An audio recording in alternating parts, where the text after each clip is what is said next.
जय हिंद दोस्तों। Gun streamer पर एक बार फिर से आपका स्वागत है। आज का टॉपिक जो हम आपके सामने डिस्कस करने जा रहे हैं वो है कि जब हम किसी डीलर के पास पिस्टल लेना चाहते हैं या सेल्फ डिफेंस का वेपन लेने जाते हैं तो हमें कौन सा पिस्टल लेना चाहिए और उस पिस्टल के अंदर क्या क्या क्वालिटी होनी चाहिए, वो पिस्टल हमारे बजट में आएगा या नहीं, क्योंकि हम वहां जाके कंफ्यूज हो जाते हैं।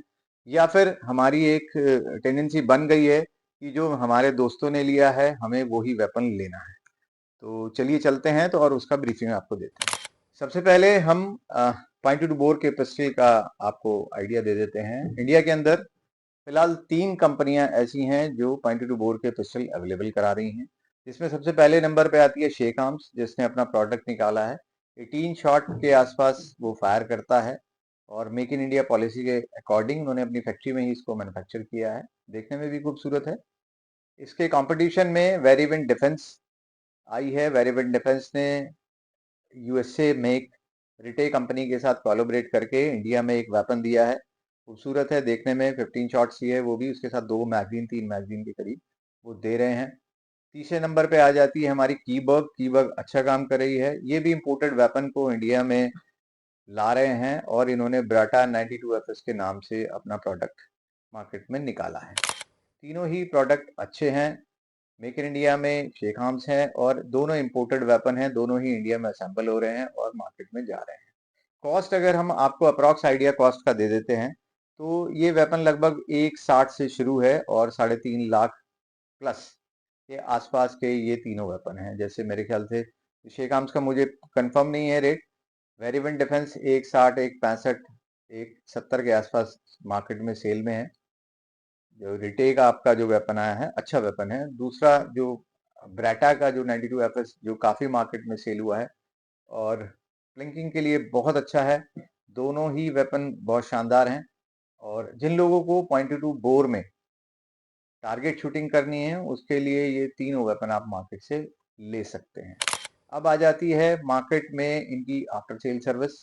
तो आफ्टर सेल सर्विस में जो लोग मैन्युफैक्चरर्स हैं जो अपनी फैक्ट्री में असेंबल कर रहे हैं, उन्हीं की ड्यूटी ये बनती है कि वो अपने पार्ट्स को इंपोर्ट करके किसी भी तरह एंड यूजर कस्टमर को अवेलेबल कराएं। ये उनकी मार्केट वैल्यू को भी प्लस करेगा। लोगों के जहन में ये भी रहता है कि हम पॉइंट टू बोर क्यों लें, क्योंकि पॉइंट टू बोर ज्यादातर टारगेट शूटर्स या शूटिंग से रिलेटेड जो लोग स्पोर्ट्समैन हैं वो ज्यादा पसंद करते हैं। देखिए, पॉइंट टू बोर एक घातक एमुनेशन है, इसमें कोई शक नहीं है।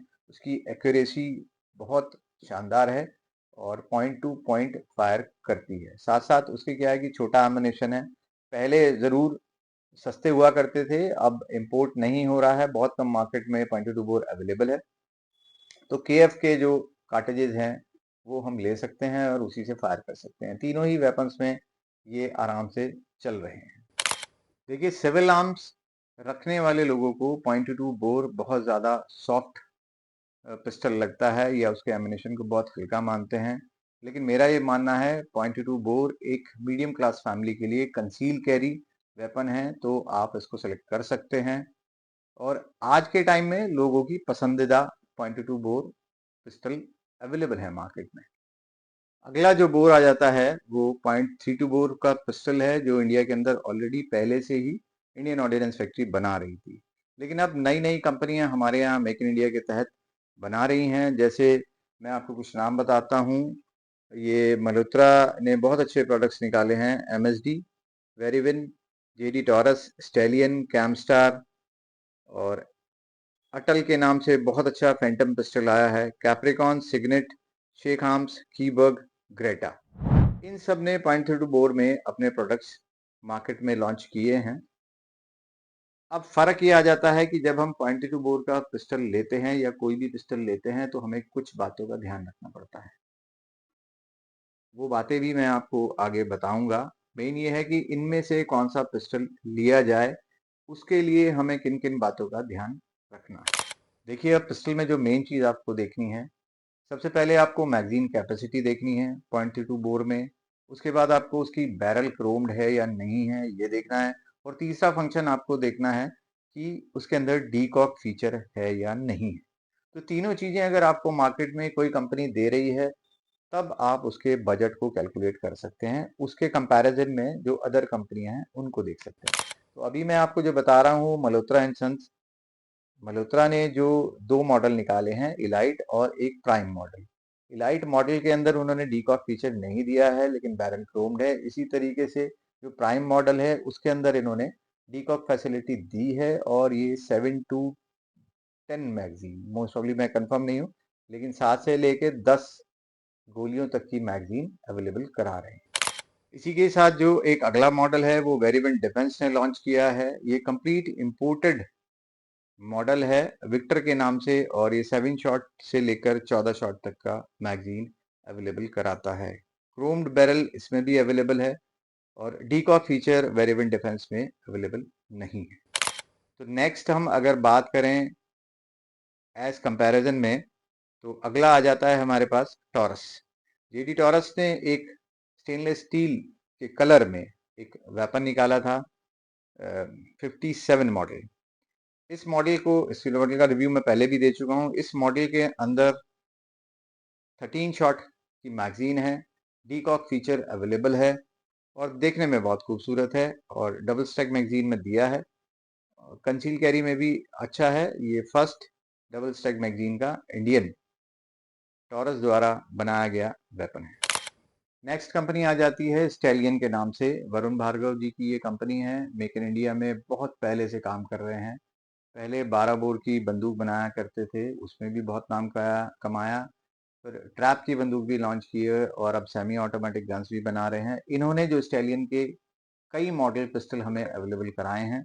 7 शॉट से लेके 14 शॉट्स तक की मैगजीन उसमें अवेलेबल है। डीकॉक फीचर भी अवेलेबल है। इनका एक मॉडल आता है S32, एक आता है S32X के नाम से, और एक मॉडल है इनका ST32। तो इस तरीके से इनकी वेबसाइट पे जाकर आप देख सकते हैं। और ज़्यादा से ज़्यादा कॉस्ट की तो चलिए बाद में बात करेंगे, लेकिन स्टैलियन अपना एक नाम हिंदुस्तान के अंदर कमा चुकी है। एक और कंपनी मेक इन इंडिया के अंतर्गत काम कर रही है, अटल के नाम से, अस्टर ASTR के नाम से उनका प्रोडक्ट फैंटम और जनरेशन 2 पिस्टल मार्केट में अवेलेबल है। ये 18 शॉट तक की मैगजीन में डबल स्टैक में आया हुआ है, तो आप इसको भी देख सकते हैं। मार्केट में लोग बाग इसको भी पसंद कर रहे हैं। कीबर्ग ने भी .32 बोर में एक इंपोर्टेड वेपन, लाइट वेटेड और खूबसूरत वेपन मार्केट में निकाला है, जिसको लोग बाग काफी पसंद कर रहे हैं। कीबर्ग के जितने भी वेपन मार्केट में आज अवेलेबल हैं वो सभी इंपोर्टेड हैं और असेंबल्ड इन इंडिया हैं, तो लोगों की पसंद है। थोड़ा सा कॉस्ट वाइज अगर हम देखें तो कीबर्ग और जो मेक इन इंडिया वाले जो वेपन्स हैं उनसे थोड़ा सा कॉस्टली है, लेकिन क्वालिटी में कोई कंप्रोमाइज नहीं है, तो आप उसको भी देख सकते हैं। .32 बोर का जो अम्यूनिशन है वो मार्केट में अवेलेबल है, इंडियन भी अवेलेबल है और इम्पोर्टेड भी अवेलेबल है। दोनों ही मार्केट में अवेलेबल हो जाते हैं। ये बहुत ज़्यादा नहीं है, 140 रुपए से लेके शुरू होते हैं, और आप उसके बाद इम्पोर्टेड लेंगे तो महंगा होता चला जाएगा। इसकी कारगर रेंज लगभग 25 से 30 मीटर, 30 गज के आसपास होती है। तो सेल्फ डिफेंस के लिए .32 बोर भी एक अच्छा वेपन माना गया है। शुरू में यही हम इस्तेमाल कर रहे थे, क्योंकि और बोर के वेपन्स हमारे पास अवेलेबल नहीं थे। मार्केट के अंदर और भी .32 बोर की कंपनियां मैन्युफैक्चरिंग कर रही हैं। ग्रेटा काम कर रही है .32 बोर में, सिग्नेट काम कर रही है, शेख हाम्स ऑलरेडी काम कर रहे हैं, और कैप्रिकॉन कर रही है, कैमस्टार कर रही है। तो ये सभी कंपनियां भी सेम इसी तरह के प्रोडक्ट मार्केट में लेके आई हैं। तो देखना आपको है कि जो बातें मैंने आपको बताई हैं, de Kock, magazine capacity, Chrome barrel, और पिस्टल का वेट और बैरल की लेंथ, ये सब चीज़ें आप अपने हिसाब से डिसाइड करेंगे, और इसके बाद आपको देखना है कि इन कंपनियों की आफ्टर सेल सर्विस कैसी है। एक और कंपनी का प्रोडक्ट .380 के एमुनेशन में मार्केट में अवेलेबल है। ये जो बोर है ये लगभग 9 mm से मिलता जुलता बोर है। 9x17 mm का इसका डाया है जो फ्रेम है, और 9 से थोड़ा छोटा है। 9 mm तो खैर की वेलोसिटी बहुत पावरफुल है, लेकिन सिविल आर्म्स के लिए .380 भी बहुत डिमांडेबल रहा है। बहुत पहले इसके अंदर लामा के पिस्टल आया करते थे, और मार्केट में जो वीवीआईपी लोग हुआ करते हैं उनके पास लामा हुआ करता था। तो आज जेडी टॉरस ने इसको लॉन्च किया हुआ है, PT-58 मॉडल मार्केट में अवेलेबल है और ख़ास बात यह है कि ये 18 shot with decock plus chromed barrel के साथ आप लोगों के लिए अवेलेबल है। तो आप इसको भी चूज़ कर सकते हैं, डिपेंड है कि आपकी जो बजट की क्षमता कितनी है। दोस्तों, जो अगले बोर की बात करें वो 0.30 बोर है। आपने पहले भी सुना होगा, एक TT-30 के नाम से एक वेपन, रशियन वेपन आया करता था जिसको लोग बहुत पसंद किया करते थे और काफ़ी पुरानी बात है, तो इंडिया में वो वीआईपी लोगों के पास ही हुआ करता था। आज हमें 0.30 बोर के अंदर मल्होत्रा डिफेंस ने हमें फॉल्कन दिया है और ईगल दिया है। इसी तरह नंदा ने हमें अपना एक प्रोडक्ट 17 शॉट के अंदर चीता दिया है। कैमस्टार, सिग्नेट और ग्रेटा, इन तीनों ने भी अपने 30 बोर के वेपन्स मार्केट में अवेलेबल कराए हैं। अब देखना यह है कि इन वेपन्स को अगर हम कंपेयर करें तो आपको उन तीनों ही चीज़ों का ध्यान रखना है। डीकॉक डीकॉक जो मेरी जानकारी है वो ईगल के अंदर अवेलेबल है, जो 21 शॉट या 17 शॉट्स का इनका वेपन है। नंदा चीता के आइडिया नहीं है मुझे, लेकिन नंदा चीता भी मार्केट अच्छी कवर कर चुका है। तो जिन लोगों को हैवी बोर में जाना है वो 0.30 को कर सकते हैं, मतलब बाय कर सकते हैं। 0.30 बोर का जो एमिनेशन है वो मार्केट में अवेलेबल है। पीछे जो गोवा की मैन्युफैक्चरिंग से जो एमिनेशन आ रहा था वो हमें सस्ता मिल रहा था, 200-250 रुपए के आसपास अवेलेबल था। अब शायद उस कंपनी में फायर बर्न की वजह से कुछ प्रॉब्लम्स हुई हैं, तो मार्केट में अवेलेबल नहीं है। तो एमिनेशन थोड़ा सा महंगा है, लेकिन कंसील कैरी में अगर आप बात करें तो फॉल्कन या TT-30 model the best model है, उसको आप आराम से लगा भी सकते हैं। और 7 to 8 to 9 शॉट्स की मैगजीन बहुत होती है।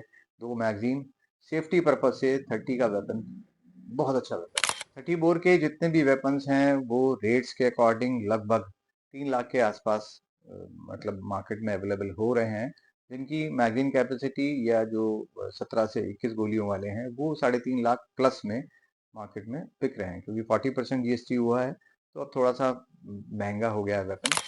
दोस्तों, एक और हैवी बोर की बात करते हैं, 0.4 बड़ा ही इलास्टिक, बहुत ही खतरनाक वेपन है। बहुत मोटी गोली, डायमेंशन में बहुत मोटी और हाईली वेलोसिटी वाले एमिनेशन है। मार्केट में शुरू में आया तो 8 से 9 लाख रुपए तक का Malhotra and sons, Malhotra defence का वेपन खूब सेल हुआ, क्योंकि मार्केट में उससे पहले किसी ने 4-5 देखा ही नहीं था, तो इंडिया में उसकी बूम रही। आज मार्केट में कंपैरेटिवली कैमस्टार और आपका एमएसडी और ग्रेटा 4-5 के काफ़ी मॉडल्स मार्केट में अवेलेबल हैं। देखिए, अगर सुरक्षा की दृष्टि से देखा जाए और आप कहीं बाहर रहते हैं या किसी फार्म हाउस के आसपास रह रहे हैं, यहाँ पर आपको लगता है कि यहाँ पर मुझे हैवी बोर या डिफेंस के लिए मुझे एक बड़े हथियार की ज़रूरत है, बड़े इन द सेंस कि उसकी जो वेलोसिटी है वो हाई होनी चाहिए, तो आप 0.45 पे जा सकते हैं। कंसील कैरी करने में 0.45 एक हैवी बोर है, जिन लोगों को रोज हथियार लेके चलना है या अपनी सेफ्टी में लेके चलना है और सुरक्षा की दृष्टि से रखना है, तो 0.44 को लगाते हुए, पर्सनली मतलब मेरा ओपिनियन है, लगाते हुए थोड़ा सा ये लगता है कि या 21 गोलियों का या 17 या 18 गोलियों का मैं किस तरीके से उसको कंसील कैरी करूंगा। लेकिन अगर आपके पास सुरक्षा गार्ड हैं तो आप 0.45 पर जा सकते हैं। मार्केट में जिन लोगों ने अपने सेल्फ डिफेंस में 4-5 खरीदा है, वो इसी पर्पज से खरीदा है। जिनके साथ बॉडीगार्ड चलते हैं उन लोगों के लिए 0.45 बहुत अच्छा है। इसकी रोनी किट मार्केट में अवेलेबल है। रोनी किट में फिट करके आप इसको एक छोटी राइफल की तरह यूज कर सकते हैं। ये छोटी मशीन गन की तरह देखने में लगता है। दोस्तों, 4-5 के अंदर एमएसडी के अलावा वेरिएंट डिफेंस ने अपना प्रोडक्ट निकाला है, कैमस्टार ने अपना प्रोडक्ट्स निकाला है, ग्रेटा ने 4-5 निकाला है और भी सभी कंपनियां जिनका हम जिक्र बीच में कर सकते हैं, लगभग सभी कंपनियां मार्केट में 4-5 लेकर आई हैं।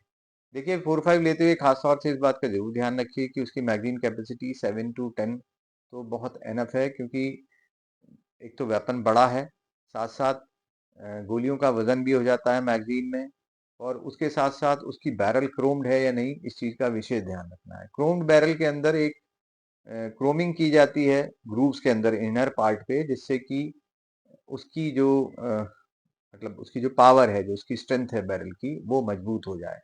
क्योंकि बार बार गोलियां जब चलती हैं और जब हैवी बोर्स चलते हैं तो उसके ग्रूव्स घिसने लगते हैं, तो उसके ऊपर एक क्रोम्ड पॉलिश कर दी जाती है, लाइन पॉलिश होती है वो, जिससे कि बैरल मजबूत हो जाती है। तो क्रोम जब हैवी बोर ले रहे हैं तो आपको क्रोम का विशेष तौर से ध्यान रखना चाहिए। मेरे ख्याल से 4-5 के अंदर किसी ने अभी तक डीकॉक मॉडल नहीं दिया है। अगर दिया है तो वो मार्केट में पता चल जाएगा। तो अभी फिलहाल 7 टू 10 शॉट 11 शॉट ही मार्केट में 4-5 के मॉडल आए हैं। तो आप जा सकते हैं। इसका रेट लगभग 270 260 से 60 से शुरू होता है और लगभग 3.5 से 3.5 लाख तक 0.45 के पिस्टल मार्केट में अवेलेबल है। गोलियां 0.45 की महंगी है। इसी तरह 0.30 बोर की गोली 600 650 700 रुपए से कम मार्केट में नहीं है, क्योंकि फिलहाल जो इंडियन जो एमिनेशन बन रहा था अब नहीं बन रहा है। तो अपनी अपने बजट और अपनी कैपेसिटी के हिसाब से आप पिस्टल को बाय करें। साथ साथ एक बात और विशेष ध्यान रखनी पड़ेगी, जो इंडियन मैन्युफैक्चर हैं जो ऑलरेडी इसमें काम कर रहे हैं, अभी मार्केट में एमिनेशन नहीं है। तो जो लोग अपने वेपन को ले रहे हैं तो कम से कम एक बार उसको 1 मैगजीन 2 मैगजीन किसी भी प्राइवेट शूटिंग रेंज या गवर्नमेंट शूटिंग रेंज पर जाएं और वहां पर टारगेट पर चलाकर जरूर देखें, क्योंकि ये हैवी बोर वेपन्स हैं। इनको इनके रिकॉयल को समझना, इनकी साइटों को समझने में समय लगता है, खास तौर से उन लोगों के लिए जो लोग सिविलियन हैं। तो जब आप टारगेट पे शूट करेंगे जाके तो आपको पता भी लगेगा कि मैंने जो वेपन लिया है वो ठीक है या नहीं है। अभी मैं एक छोटी सी बात बताता हूँ। मैंने एक अपने फ्रेंड को शूटिंग रेंज पे बुलाया, उसने फायर किए, आप ताज्जुब मानेंगे, उसने 2 मैगजीन चलाई, उसमें से 2 ही गोलियां टारगेट पे आई। मैं उसको 25 मीटर के टारगेट पर कम करता चला गया। जब मैं 5 मीटर पर पहुंचा तब उसने 2 गोली टारगेट पे मारी, और जैसे जैसे मैं पीछे होता चला गया 10 मीटर 15 मीटर 20 मीटर 25 मीटर, तो उसकी सभी जो जो फायर की हुई एमुनिशन था वो टारगेट पे नहीं लगा। तो इसका मतलब ये नहीं है कि मतलब गोली या बैरल में कुछ कमी थी। शूटिंग सेंस भी होनी चाहिए, और हमेशा आपको किसी भी शूटिंग रेंज का जरूर इस्तेमाल करना चाहिए अगर आप वेपन बाय कर रहे हैं। तो आपको गन स्ट्रीमर पर दिखाए हुए वीडियोस कैसे लग रहे हैं? हमारे चैनल को सब्सक्राइब करें और बेल आइकन दबाना बिल्कुल ना भूलें। धन्यवाद।